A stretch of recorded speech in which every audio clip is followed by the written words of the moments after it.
Welcome everyone. Today we are going to talk about post-traumatic stress disorder. This is an anxiety disorder which is caused by very stressful, frightening and distressing events. DSM-4-TR, that is a text revision, describes the setting event for PTSD as exposure to a traumatic event during which someone feels the fear, helplessness or horror. After that, the victim re-experiences this event through memories and nightmares. When memories occur suddenly and the victims find themselves reliving the event, it is said that they are having a flashback. They avoid anything which reminds them about the trauma. They display a characteristic restriction or numbing of emotional responsiveness, which may become disruptive to interpersonal relationships. They are sometimes unable to remember certain aspects of the event too, probably an unconscious attempt to avoid the experience of emotion itself. In all, they are chronically over-aroused, easily startled and quick in their anger.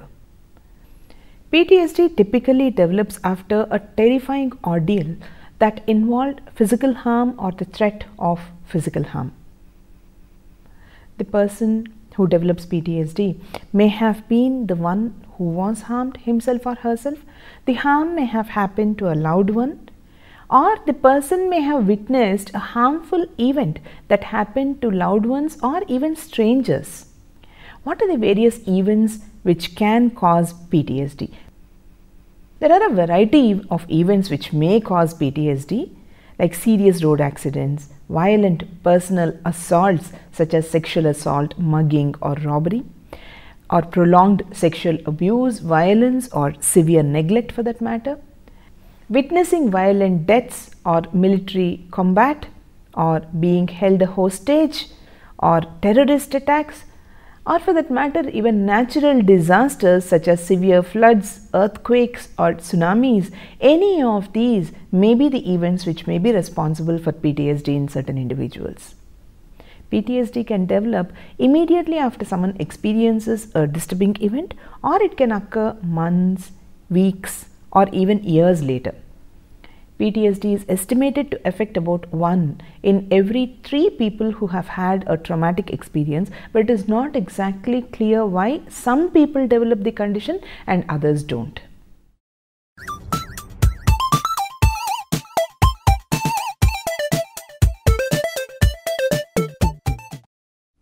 Let us look at the various symptoms associated with PTSD. PTSD is characterized by intense fear, helplessness or horror, or disorganized or agitated behavior if it is children, and resulting from the exposure to this severe or extreme trauma that they have experienced. The characteristic symptoms include persistent re-experiencing of the traumatic event, persistent avoidance of stimuli associated with the trauma, and numbing of general responsiveness, and persistent symptoms of increased autonomic arousal. The full symptom picture must be present for at least more than 1 month, and the disturbance must cause clinically significant distress or impairment in social, occupational or other important areas of functioning, so that only then it can be categorized as PTSD. There are certain categories of symptoms which are prominently discussed according to DSM-4-TR. Let us first look at these categories of these symptoms and then go into the details of the symptoms. The symptoms that I have been mentioning about can be grouped broadly into 3 categories. One is re-experiencing symptoms, second is avoidance symptoms, and the third is hyperarousal symptoms. Let us look at each of these symptoms individually. First, we will talk about re-experiencing symptoms. These involve what are called flashbacks, that is reliving of trauma over and over, including physical symptoms like a racing heart or sweating. They tend to get bad dreams, they have frightening thoughts. The re-experiencing symptoms may cause problems in the routine, the everyday routine of the individual. They can start from the person's own thoughts and feelings and words, objects or situations which are reminders of the event can also trigger this re-experiencing that we have been talking about. In addition to re-experiencing symptoms, we also said there are what are called avoidance symptoms. What are avoidance symptoms? Staying away from places, events or objects which are reminders of the experience that they have had, the traumatic experience that they have had, feeling emotionally numb, feeling strong guilt, depression or worry, losing interest in activities which have been enjoyable in the past, having trouble remembering the dangerous event. Things that remind a person of the traumatic event can themselves trigger avoidance symptoms. And these symptoms may cause this individual to change his or her personal routine. For example, after a train accident, a person who is regularly traveling by train all these days would stop traveling, may avoid traveling by train. Then the third category of symptoms that we need to discuss are hyperarousal symptoms. Hyperarousal refers to being easily startled, feeling tensed or on edge, having difficulty sleeping and or having angry outbursts. Hyperarousal symptoms are usually constant instead of being triggered by any thoughts or things that remind one of the traumatic event that they have experienced. They can make the person feel stressed and angry, and these symptoms may make it hard for the individual to do his daily tasks such as sleeping, eating or concentrating. While these are commonly seen in adults, there are certain symptoms which are seen in children in particular. Children and teens, for that matter, can have extreme reactions to trauma, but their symptoms may not be the same as adults. In very young children, for example, the symptoms may include bedwetting, when they had learned how to use the toilet actually before the traumatic event. They may be forgetting how to talk, or there may be an inability to talk. Acting out the scary event during their playtime may be done.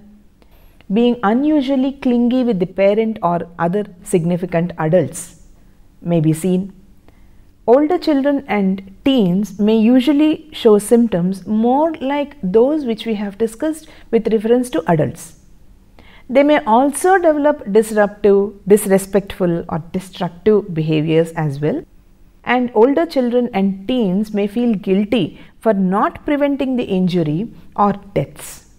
They may also have thoughts of revenge.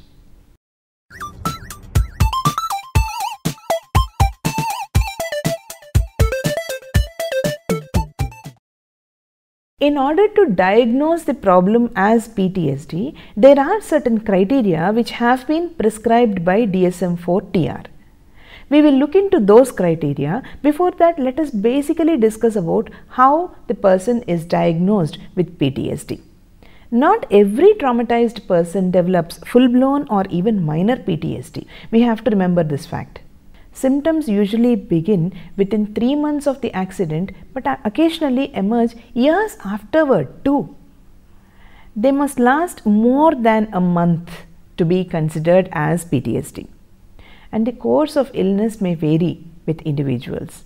Some people recover within 6 months, while others have symptoms which may last longer. In some people, the condition becomes chronic. Symptoms that make it hard to go about daily life, going to school or work, being with friends and taking care of important tasks, all these become hard.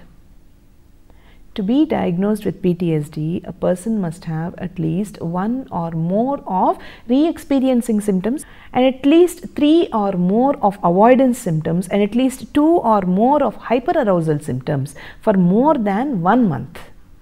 It is diagnosed as acute PTSD 1 month after the PTSD occurs, and when it continues longer than 3 months, then it is considered as chronic PTSD. And this chronic PTSD is usually associated with more prominent avoidance behavior, as well as with more frequent co-occurrence of additional diagnoses like social phobia. PTSD is often accompanied by depression, substance abuse, or 1 or more of other anxiety disorders which have been enlisted in DSM-4-TR. Now let us look at the criteria which I have been mentioning with reference to DSM-4-TR criteria. American Psychiatric Association in 2000 in its Diagnostic and Statistical Manual of Mental Disorders, namely DSM-4 TR for text revision, specified certain criteria. They include a history. The diagnostic criteria for PTSD include a history of exposure to a traumatic event meeting 2 criteria and symptoms from each of the 3 symptom clusters which we have mentioned and also which we are going to talk about now. And these symptom clusters are intrusive recollections, avoidant or numbing symptoms, and hyperarousal symptoms. 5th criterion concerns duration of symptoms, and a 6th assesses the functioning. So let us go by these criteria one by one. Let's first talk about the criterion A, which is the stressor. DSM-4 TR criterion A says that the person has been exposed to a traumatic event in which both of what I am going to tell now have been present. The first of them being the person has experienced, witnessed or have been confronted with an event or events that involve actual or threatened death or serious injury, or a threat to the physical integrity of oneself or the others. And the second is the person's response involved intense fear, helplessness or horror. What we have to note over here is, according to DSM-4 TR, in children it may be expressed instead by disorganized or agitated behavior. Criterion B talks about intrusive recollection, which means the traumatic event is persistently re-experienced in at least one of the ways that I am going to talk about now. The first, recurrent and intrusive distressing recollections of the event, including images, thoughts or perceptions. Recurrent distressing dreams of the event. And the third is acting or feeling as if the traumatic event were recurring, which includes a sense of reliving the experience, illusions, hallucinations and dissociative flashback episodes, including those that occur upon awakening or when intoxicated. The fourth is an intense psychological distress at exposure to internal or external cues that symbolize or resemble an aspect of the traumatic event. Criterion C talks about the avoidant or numbing behavior, which is a persistent avoidance of stimuli associated with the trauma and numbing of general responsiveness which is not present before the trauma. And this is indicated by at least 3 of the symptoms which I am going to talk about now. The first is efforts to avoid thoughts, feelings or conversations associated with the trauma. Efforts to avoid activities, places or people that arouse recollections of the trauma. Inability to recall an important aspect of the trauma. Markedly diminished interest or participation in significant activities. Feeling of detachment or estrangement from others and a restricted range of affect. That is, for example, being unable to have any feelings at all. And finally, a sense of foreshortened future. For example, the person does not expect to have a career, marriage, children or a normal lifespan as well. Now, there is another criterion, that is the criterion D, which indicates hyperarousal, which refers to persistent symptoms of increasing arousal which was not present before the traumatic event. And this is indicated by at least 2 of the features which I am going to talk about now. The first, difficulty falling or staying asleep. Second is irritability or outbursts of anger. Third is difficulty concentrating. Fourth is hypervigilance. And fifth is exaggerated startle response. Criterion E refers to the duration, that is the duration of the disturbance of symptoms in criterion B, C and D we have discussed so far, that is for more than 1 month. Criterion F talks about functional significance, that is the disturbance causes clinically significant distress or impairment in the individual with respect to social, occupational or other important areas of functioning. In addition, DSM-4 TR says that it is to be specified if the disorder is acute, that is if duration of symptoms is less than 3 months, or whether it is chronic, that is if duration of symptoms is 3 months or more.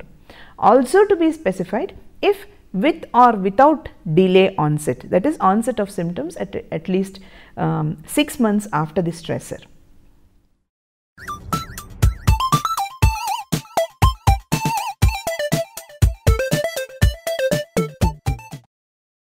Let us now discuss the causes of PTSD.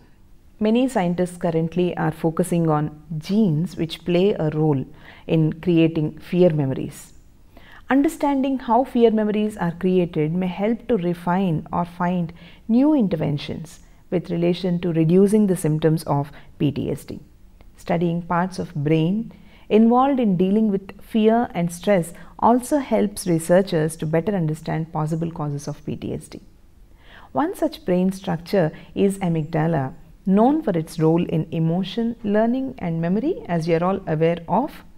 The amygdala appears to be active in fear acquisition or learning to fear an event, as well as in the early stages of fear extinction or learning not to fear. Brain structures and brain chemicals have both been implicated as the causes of PTSD. Research shows that exposure to trauma can cause what is called fear conditioning of the brain. Fear conditioning is where the person or the individual learns to predict traumas, and the predicted trauma can cause parts of the brain to be activated.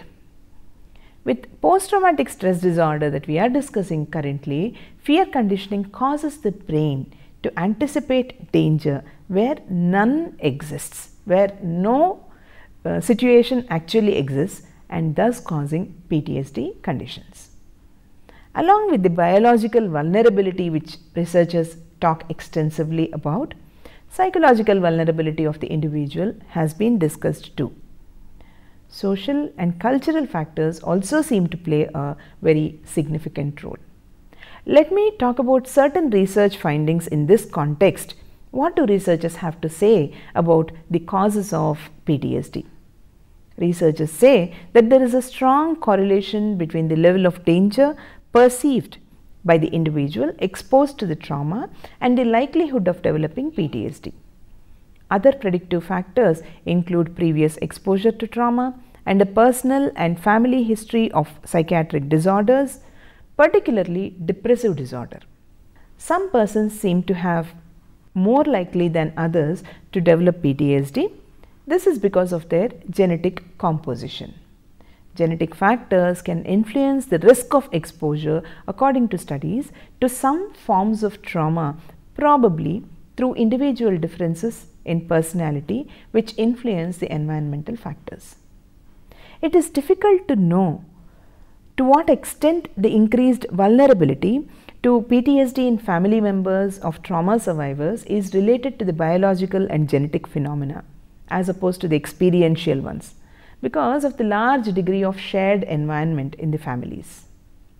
This brings us to the discussion of two components, that is the risk factors and resilience factors. What are risk factors and resilience factors? In fact, many factors play a part in whether a person gets PTSD or doesn't get it. Some of these are called risk factors which make a person more likely to get PTSD. Other factors, which are called resilience factors that I have just mentioned, can help reduce the risk of the disorder. So, some of these risk and resilience factors are present before the trauma, and others become important during and after a traumatic event. Let us first look at some of these risk factors. One of the major risk factors which we have to look at is living through dangerous events and traumas. The second is having a history of mental illness, getting hurt deeply severely, seeing people get hurt or killed, feeling the horror, helplessness or extreme fear, having little or no social support after the event, dealing with extra stress after the event such as loss of a loved one, pain and injury, or loss of a job or home. On the other hand, there are these resilience factors which are helpful, like for example, seeking out support from other people like friends and family, finding a support group after the traumatic event, feeling good about one's own actions in the face of danger, having a coping strategy or a way of getting through the bad event and learning from it, being able to act and respond effectively despite feeling the fear. Researchers are studying the importance of various risk factors as well as resilience factors which may contribute toward identifying strengths and vulnerabilities to prevent the onset of PTSD.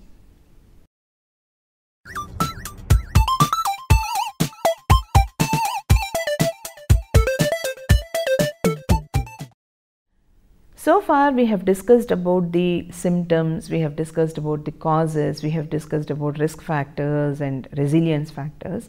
Let us now look at the therapeutic aspects of PTSD. PTSD can be successfully treated even when it develops after many years of a traumatic event. Any treatment depends upon the severity of symptoms and how soon they occur after the traumatic event. The treatment options usually recommended are both psychological and pharmacological.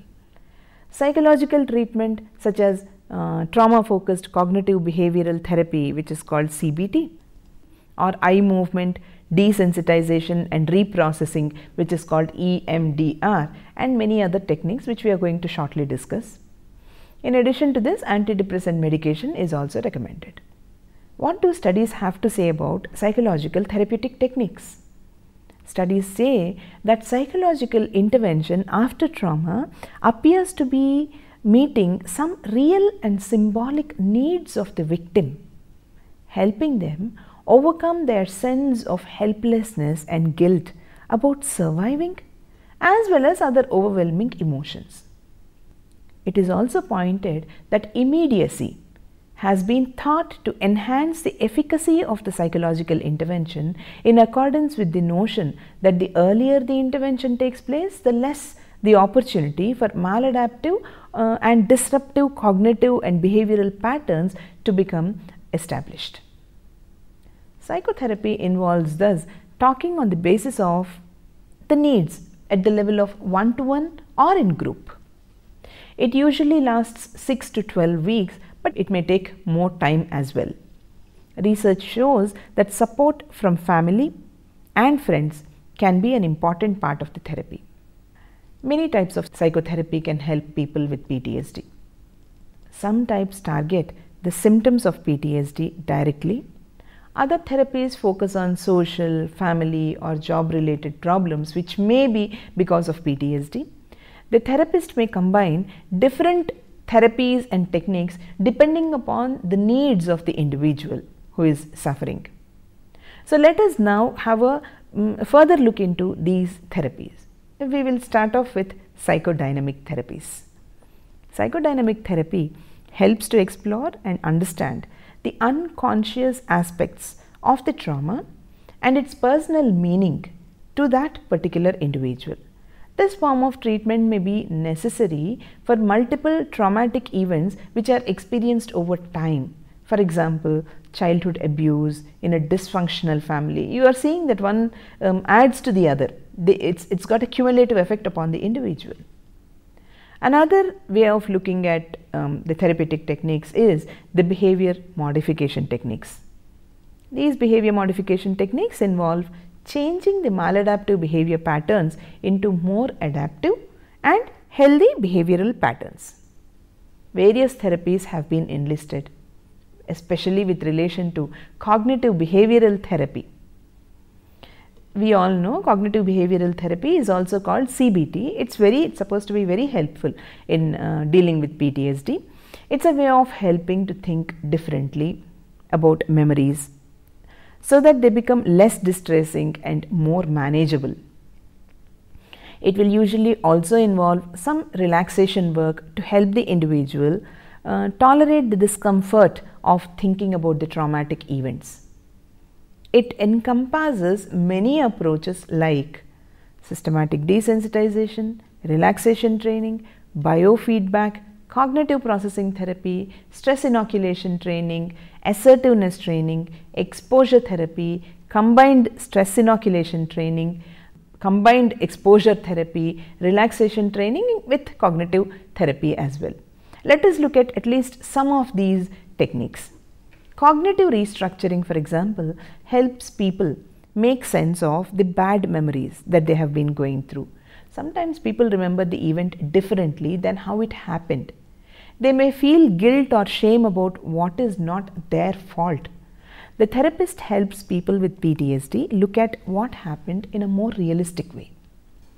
Stress inoculation training is another technique which tries to reduce PTSD symptoms by teaching a person how to reduce his anxiety. Like cognitive restructuring, this stress inoculation training helps people look at their memories in a more healthy way. Relaxation, which we have been discussing with reference to many other problems too, it's a feeling of calm in body and mind. It is used along with other therapies which may be helpful in stressful situations to reduce the tension and increase the control which one feels over self and the situations. Exposure therapy is one more much talked about therapy which helps people face and control their fear and fears. It exposes them to the trauma that they have experienced in a safer way. Remember, we said re-experiencing of the trauma is fearful, is anxiety provoking, creates tension, whereas here is a therapy which exposes them to the trauma that they have experienced in a much safer way. It uses mental imagery, writing or visits to the place where the event has happened. The therapist uses these tools to help people with PTSD cope with their several feelings that we have been talking about. Psychodrama is another technique which employs guided dramatic action to examine problems or issues which are raised by an individual. Psychodrama facilitates insight in an individual, personal growth in an individual, and an integration of cognitive, affective, and behavioral levels. It clarifies issues, it increases physical and emotional well-being, enhances learning and developing new skills as well. Then let us also talk about another technique which is called EMDR, that is eye movement desensitization and reprocessing. This is a technique which uses eye movements to help the brain to process flashbacks and to make sense of the traumatic experience. Other therapies involve family therapy and group therapies, among others. What is family therapy? It is a form of psychotherapy. We have discussed about it at length in some of our earlier sessions. It's a form of psychotherapy which treats the family rather than the individual, bringing the entire family together for therapeutic sessions. Group therapy, on the other hand, involves meeting with a group of other people who underwent the same experience or a similar traumatic event. The fact that other people in the group do have some idea of what one has been going through in itself can make it much easier for the person to talk about what has actually happened to him.